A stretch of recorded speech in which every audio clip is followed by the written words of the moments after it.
Now we're going to switch over and talk a little about one of the steps of Imagination Launchpad. Now, if you recall, we talk about the Launchpad. Whoops.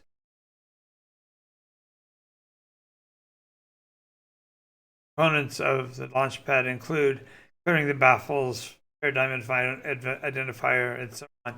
And we have worked through the first two, and we're going to be talking now about the wordsmithing. So wordsmithing is putting together the narrative and putting together the discussion of the game so that players that's there are engaging. Now I have to put the disclaimer: this is a role-playing environment. We are talking about the participation in a story, and this is not meant as anything scientific, and any claims that I make are purely for entertainment purposes.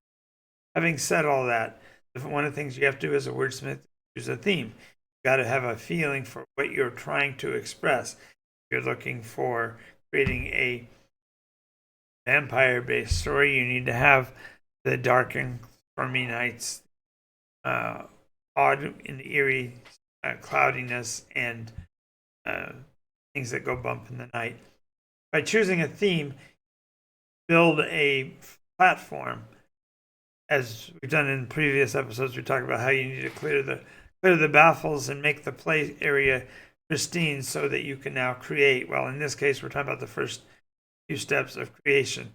You're going to create a theme, and that can be to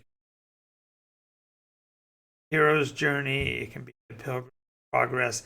It can be whatever you want it to be, but choosing the theme then will do things like your vocabulary, your narrative, your theming, as far as the sentence structure, and even the vocabulary. We'll get more to that in a minute. Then you want to create your writing and reading so that it comes across as that theme.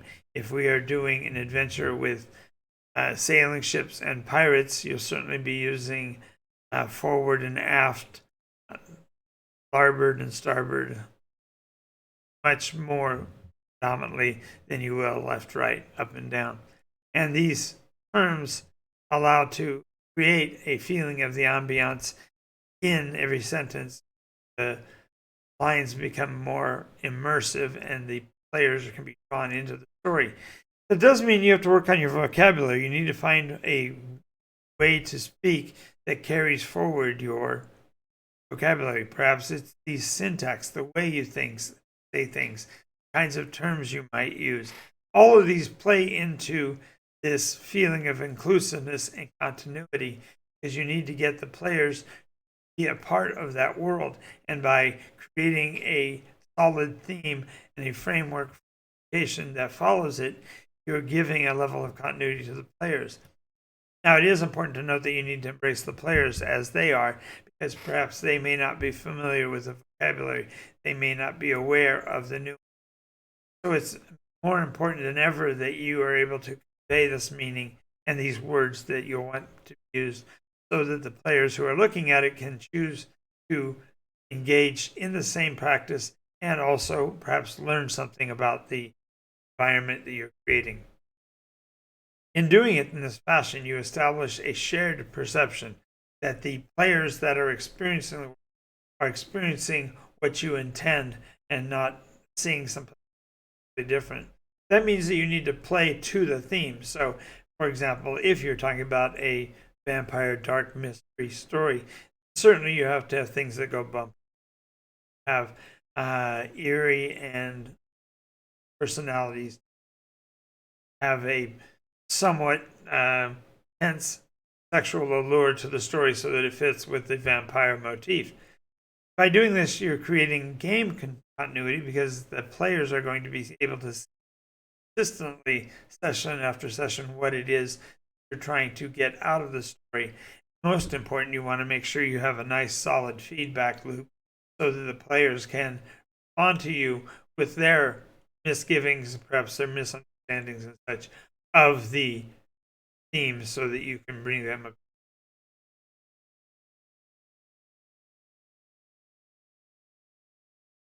Alrighty, so final thing we want to talk about in how to create this. So the first thing we have to do is activate the imagination by choosing theme, plot, and setting. Where is this going to be held? What's the time frame? What are the parameters? I'm going to basically create a wireframe for the basic actions that should happen in the game. If you're intending for there to be mystery and some magic, you certainly have to have means, pardon me, for the players to bring that to the table as well.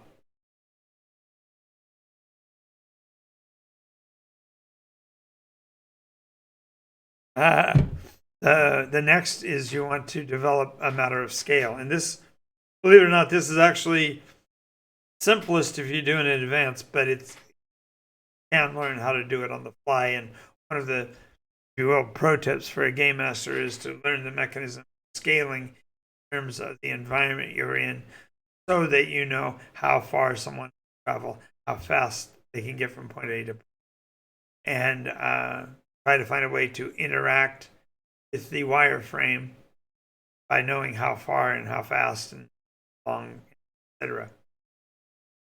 And in order to do this most effectively, you want to kind of build from the inside. In other words, start with your origin, your establishing shot, figure out how close things are together within that frame, and then work outward from that, because once you set up a reference, then you can work on coherence, because the other aspects of your story can be tied to the primary location simply by knowing how far it is from point A to point B, how much time it will take, what kind of research you need, and so on.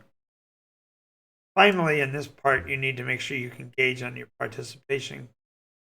If the players are keeping up with you, they'll be able to put their feet down and push back against the story and make it a more two-way communication and prevent you from having to YOLO, because you'll be able to story in the context of what you want as a storyteller.